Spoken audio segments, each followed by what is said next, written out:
এই বিষাক্ত ফল গাছের নাম হলো জাক্কুম।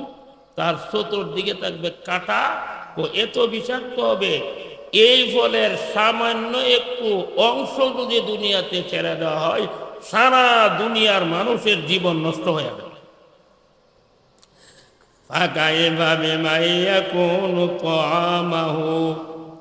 ফলের সামান্য অংশ দুনিয়াতে রাখলে দুনিয়ার মানুষ যদি ধ্বংস হয়ে যায়, ওই লোকটার কি অবস্থা হবে? যারই খাওন হবে ফল। এই কারণে আল্লাহ কোরআনের এক জায়গায় নাই, বহু জায়গাতে বলছে আংরিরিন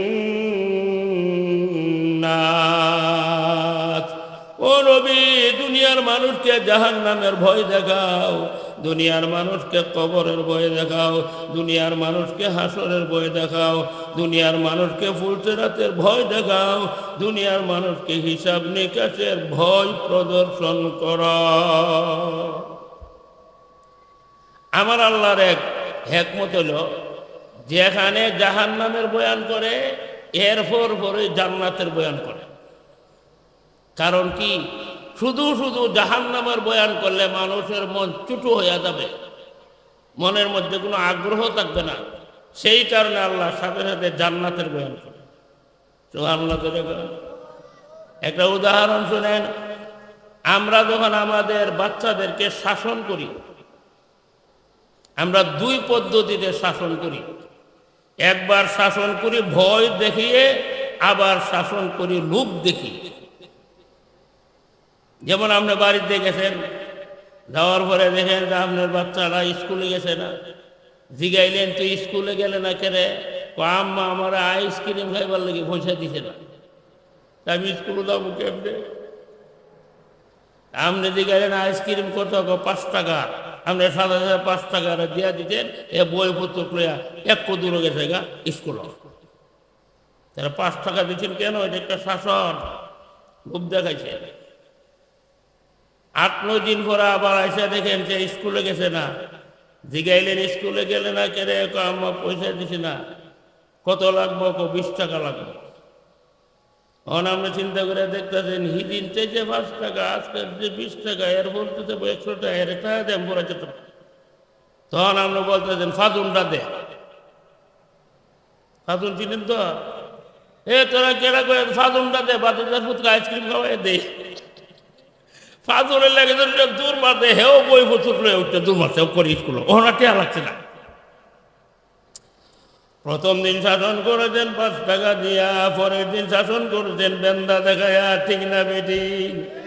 একদম ভাবে শিক্ষকরা ছাত্রদের শাসন করে এইভাবেই, একবার শাসন করে লোক দেখায়া, আবার শাসন করে বেদ দেখায়া।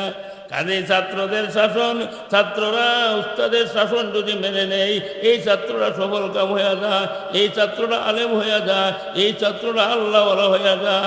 আর কোনো ছাত্র যদি শিক্ষকের শাসন না মানে, সে আলেম হইতে পারে না।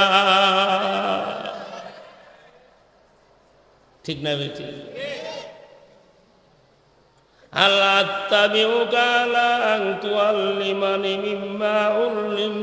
আপনারা তো আলেম, আপনারা সামনে বয়ান করতে তো ডর করে, ঠিক না?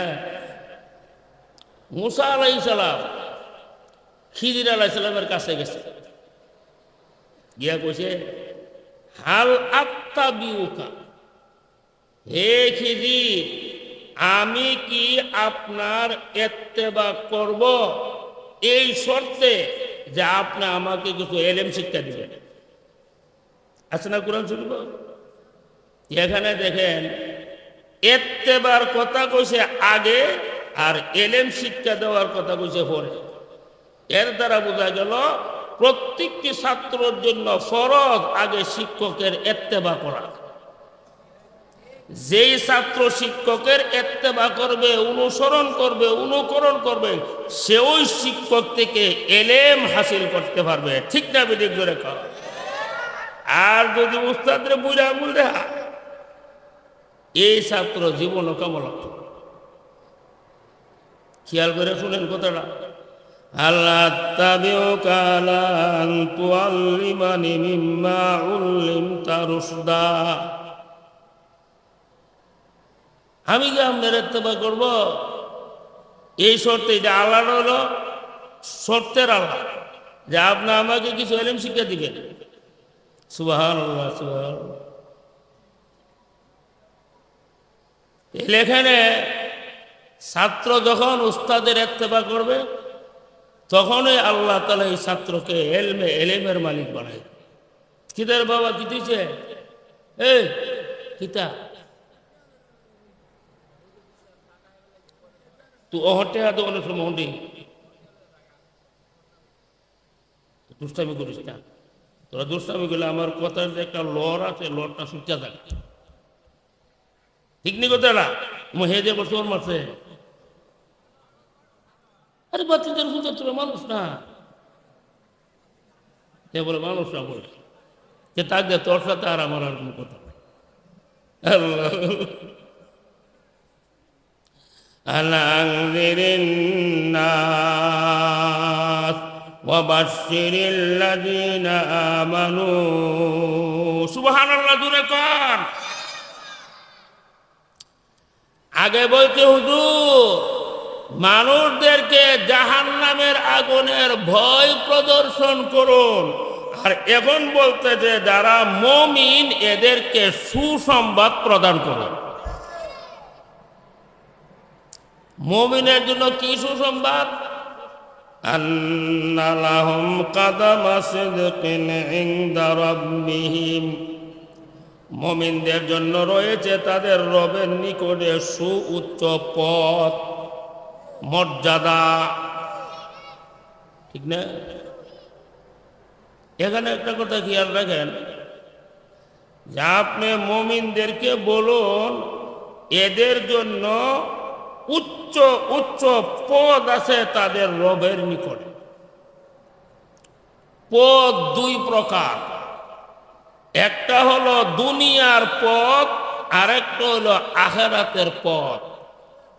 দুনিয়ার পদ হলো ক্ষণস্থায়ী, আখিরাতের পদ হলো চিরস্থায়ী। দুনিয়ায় যে লোকটা পদবী হয় সে জীবিত থাকাকালীন তার হাত থেকে পদটা চলে যাবে। ঠিক না বেটি? যেমন দেখেন আমরা এই দেশে যারা 4 মাস আগে এমপি মন্ত্রী ছিল, হেরারি পদগুলি হন আসেনি, হেরা আসেনি, হেরা বলে না দুর্গি বুঝবি, হেরা আছে, পদ নাই। যেমন আমাদের ব্রাহ্মণবাড়িয়া জেলার মধ্যে একটা লোক আছেন সারা বাংলাদেশের আইনমন্ত্রী আছেন না, আইনমন্ত্রী আনিসুর রহমান সাহেব। আনিসুর রহমান আছে, আনিসুর রহমানের পদ নাই। ঠিক না বেটি? এলে তার যে আইনমন্ত্রী পদ, এটা স্থায়ী না অস্থায়ী? দুনিয়ার সব পদ হলো অস্থায়ী। তুমি থাকাকালীন পদগুলি তোমার কাছ থেকে অনেক সময় ছিনাইয়া নেওয়া হবে। ঠিক নি কথা না? আমরা এই দেশে যারা স্বরাষ্ট্রমন্ত্রী, সেতু মন্ত্রী, ফাট মন্ত্রী, বন মন্ত্রী, অর্থমন্ত্রী, ফেসাব বায়ানের কোনো মন্ত্রী নাই আছে? ফাট মন্ত্রী, বন মন্ত্রী, খাদ্যমন্ত্রী, গণভোট মন্ত্রী, এই মন্ত্রীরা পদ গেছে গা আর তারা গেছে গা জেল। ঠিক না বিধি? তাহলে দুনিয়ার পদগুলো স্থায়ী না অস্থায়ী? অস্থায়ী। অনেক সময় দুনিয়াতে থাকাকালীন পদটা জাগা, অথবা মরলে পদ জাগা। কিন্তু আল্লাহ বলেন আখিরাতে মুমিনদের জন্য যে পদ রাখছি এই পদগুলো চিরকাল চলবে, কোনোদিনই পদ নষ্ট হবে না। একটা উদাহরণ আমি দেই, রাসূল হাদিসের মধ্যে বলছে আল ফাতিমাতু সাইয়্যিদাতু নিসাই আহলিল জান্নাহ। নবী বলছেন ফাতেমা হবে জান্নাতের রমণীদের সর্দার। এখন নবীর মেয়ে ফাতেমারে যে আল্লাহ জান্নাতের রমণীদের সর্দার বানাইব 5 বছরের লাগি না 10 বছরের লাগি, ক বছরের লাগি? অনন্তকাল। সুবহানাল্লাহ। আর আমরা শেখ হাসিনা যে প্রধানমন্ত্রী ছিলেন ক বছর লাগি 5 বছর বললে আছে না বসে আর জোরে রয়েছে 10 বছর 5 আর 10 স্থায়ী না অস্থায়ী অস্থায়ী কিন্তু ফাতেমা রাদিয়াল্লাহু তাআলা সুভদ্রা স্থায়ী অনন্ত অসীমকাল সুবহানাল্লাহ জোরে কইলা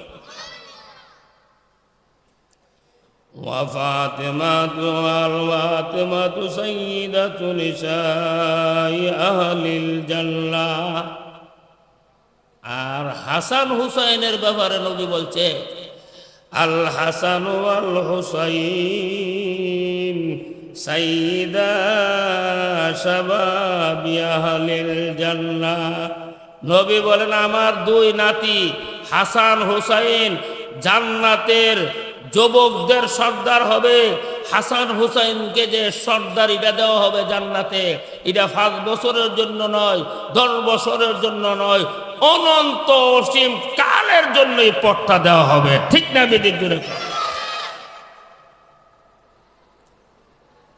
তাইলে দুনিয়ার পদ হলো ক্ষণস্থায়ী কিছুদিনের জন্য আর আখিরাতের পদ হলো চিরকালের জন্য